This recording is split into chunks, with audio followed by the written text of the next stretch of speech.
Bonjour, aujourd'hui nous allons étudier le thème de Claude François. Donc en astrologie sidérale, il serait donc Capricorne, ascendant Capricorne, avec Mercure conjoint à l'ascendant.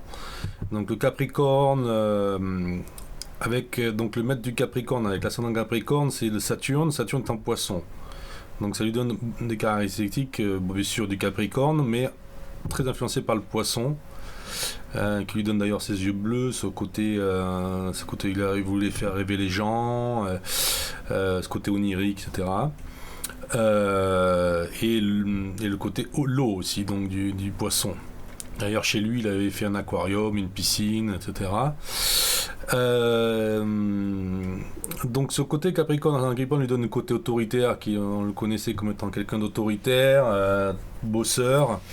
Il voulait tout maîtriser. Et le problème avec l'autorité, d'ailleurs, il a eu un problème avec l'autorité de son père, qu'il a plus revu avant jusqu'à sa mort. Il s'était donc confronté à son père, à l'autorité.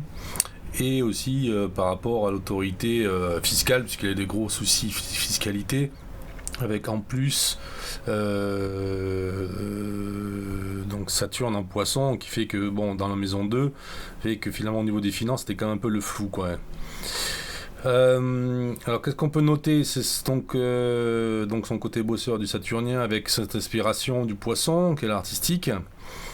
Et son côté très moderne avec Uranus en bélier en maison 3, donc il voulait s'exprimer d'une manière nouvelle, moderne, donc la musique. Et c'est lui quand même qui a lancé le disco juste avant sa mort. Il a développé toutes les méthodes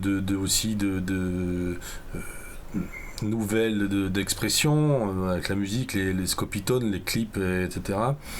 Et le côté moderne, où il a lancé les premières danseuses, avec le show, le côté rythmique. Lui, donc, il était très fort rythmiquement. D'ailleurs, il était batteur à la base, et percussionniste. Il a commencé comme percussionniste et batteur.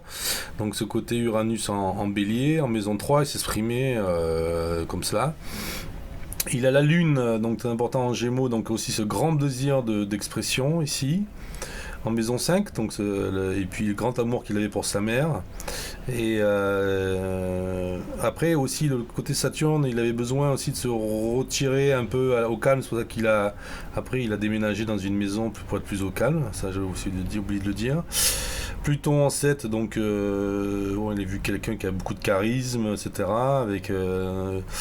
Avec Pluton en 7, Neptune en 8. Donc Neptune en 8 au niveau des décès, c'est qu'il est effectivement lié à la mort. Neptune qui est l'eau en Lion.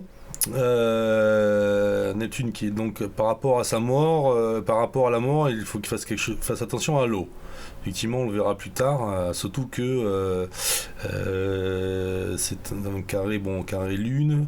Mais bon, le problème de lune en Lion, avec le soleil en Lion qui est l'énergie, donc l'énergie et l'eau qui font mauvais ménage, effectivement, en maison 8. Après, vous avez donc au niveau professionnel, c'est en balance, donc la musique, fortement, l'artistique.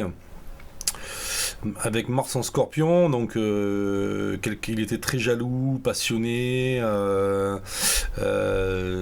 a commencé à jeune, il a eu le succès très jeune, donc Mars en 10 en Scorpion.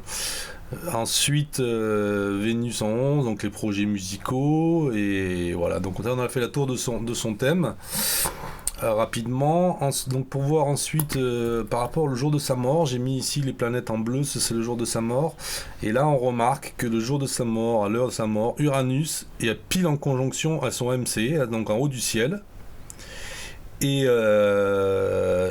en trigone avec le soleil en Verseau. Alors le Verseau c'est l'électrique, ok, donc là il y a donc très fort une Uranus qui est vraiment puissant grâce au trigone avec le soleil, et surtout trigone Mars en Gémeaux. Ici en maison 6, au niveau de la maison 6, c'est la santé. Donc là il y a un trigone, il y a vraiment un trigone parfait, un triangle parfait sur son MC, donc en haut de son ciel, d'Uranus qui est l'électricité, avec Mars donc et soleil. Donc c'est ça c'est un aspect très puissant. Et lui, avec déjà en plus qu'il avait un Neptune, donc en 8 déjà, donc il avait quelque chose, il fallait qu'il fasse attention avec l'eau et l'énergie. Et donc le Gémeaux, ben, son côté, voilà, c'est qu'il a touché avec la main. Le Gémeaux, d'un coup rapide, il a touché cette applique et il est mort, malheureusement, électrocuté. Ensuite, on peut voir aussi qu'il avait Pluton en maison 8, donc Pluton, la mort en maison 8, donc les transformations, avec en plus et il avait son nœud nord aussi, le nœud nord trisanté en maison 8 aussi. Et voilà, donc ce qui explique ce coup du sort, ce mauvais passage d'Uranus sur son MC, avec ses transits et ce coup de malchance. Voilà rapidement pour son thème. Merci.